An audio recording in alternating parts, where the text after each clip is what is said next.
สวัสดีครับ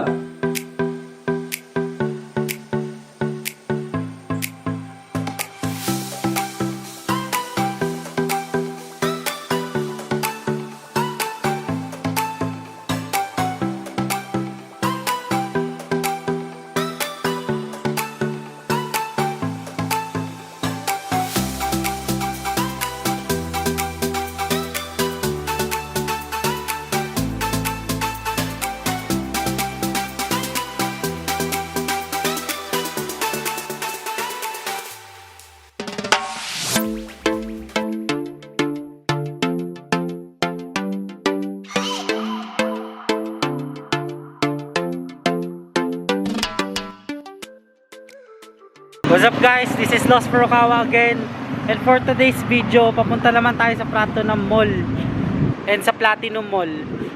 So hindi ko alam kung hahatiin ko pa, pero baka hatiin ko rin para marami tayong vlogs dito sa Bangkok talaga. So ngayon nagbook na ako ng Grab since medyo matagal pa naman siya. Wait na lang natin siya dito. Nagbigay muna ako ng intro para syempre, di ba, para sa panibagong vlog. Grabe guys, no, sinulit ko talaga yung pag-vlog dito sa Bangkok. Wala, kasi first time ko lang makapag-travel internationally. So, syempre, sulitin ko talaga dito.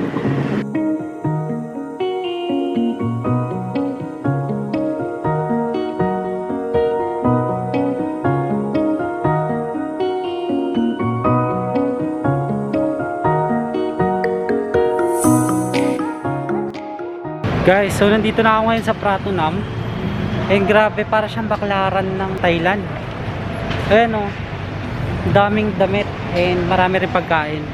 Ano, halos lahat guys nagsasara na kasi anong oras na rin dito, baka 5 PM nagsasara na sila, pero yan marami pa rin bukas. So ang hirap mamili dito kasi para siyang baklaran. Guys, ang ganda ng mga shirts, so parang natitempa ko bumili. Grabe, ang ganda. Hinahanap ko yung mga puti na ano na design. Daming damit dun, oh, daming damit. Grabe, ayos ah. Ito pa guys, so sobrang daming damit. Grabe, ang hirap makapamili dito. Puro halos lahat sale. Yan o, may mga pambabae at pambata. Ang dami rin palang tuk-tuk dito guys. So hindi pa ako nakakasakay dyan. So sana matry ko bago ako umalis dito sa Thailand. So grabe, ang daming pagkain, tsaka ang daming damit. Oh, nagulat ako. Grabe, nagulat ako sa Pratunam, ang dami. Hala ka, ma, kung nandito ka, naku, papabili ka ng marami, puro mga mabababang presyo. Naku, ayan o, ang dami o. Kaliwat kanan. Ayan guys, meron silang warning na beware, non-pickpocket gangs. So kapag nandito kayo sa Pratunam, syempre nasa harap dapat yung bag nyo sakaling mamimili kayo kasi maraming kawatan.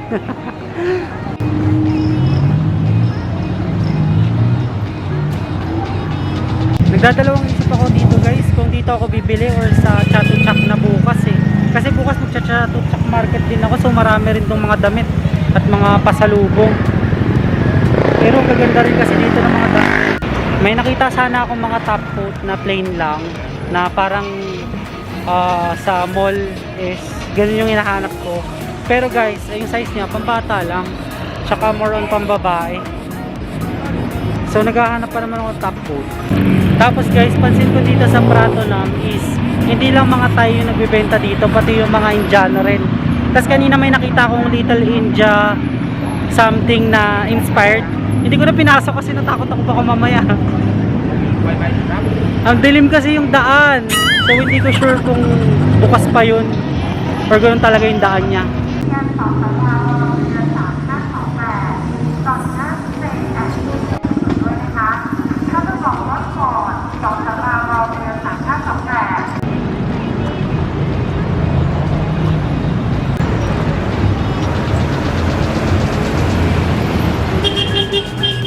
Sabi hanggang dito meron pa rin mga damit, oh, magkabilaan pa rin.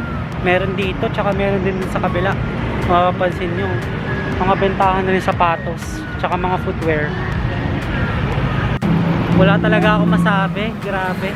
Sobrang ganda dito sa Bangkok dahil sa mga architecture saka sa design ng mga buildings nila. Talagang mga unique, tas pagandahan.